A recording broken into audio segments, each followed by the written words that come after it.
l'époque du grand-père, de mon grand-père, puis je ne pas ça, eux autres c'était des hommes, des vrais, là.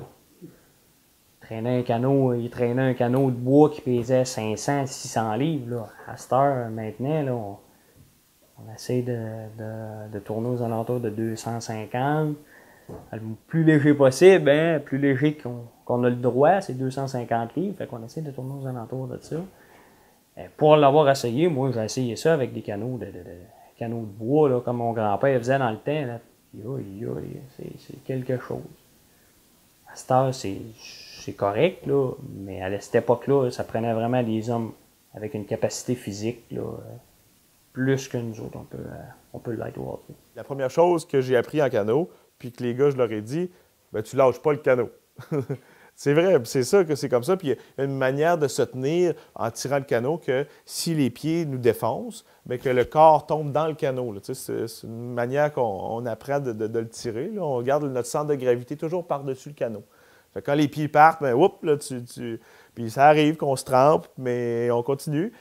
Il faut avoir de l'endurance, mais le plus important, c'est vraiment de travailler en équipe. Parce que il y a d'autres sports quand un des joueurs peut aider l'équipe grandement, si on peut dire, mais en canot à glace, même s'il y en a un qui est super fort, beaucoup meilleur que les autres, ça ne donnera rien de plus parce qu'il ne sera pas capable de tourner le canot tout seul, il ne sera pas capable de le faire avancer tout seul, il va être...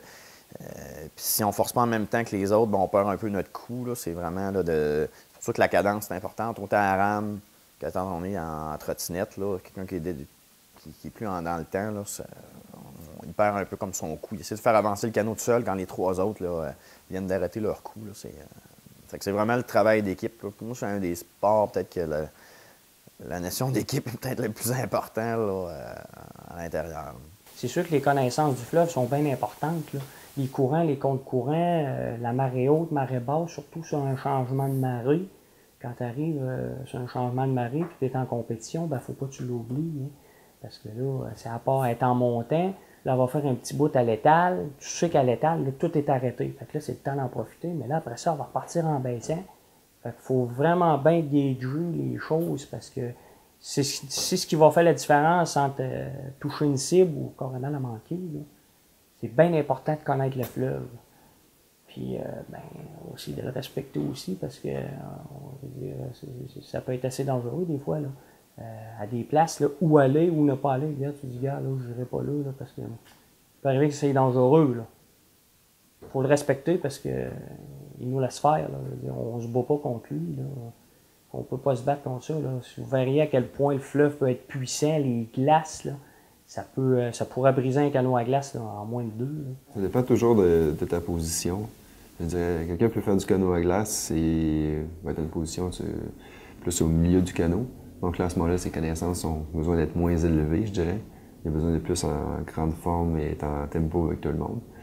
Ceux qui ont plus de connaissances, c'est lui qu'on appelle le capitaine ou barreur à l'arrière, lui qui est à l'aviron.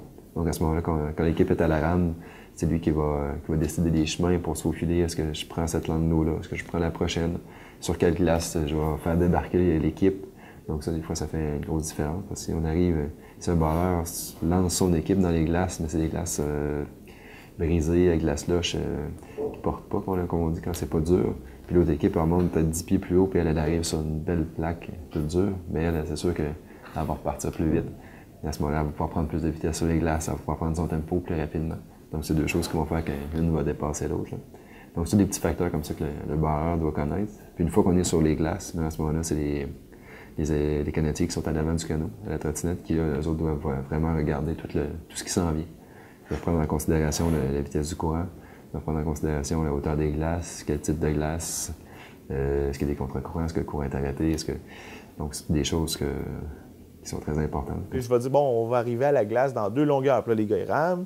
Puis là, ben, je vais leur dire, bon, ben, la glace, je pense qu'elle est bonne. Ça veut dire qu'ils vont sauter directement dessus.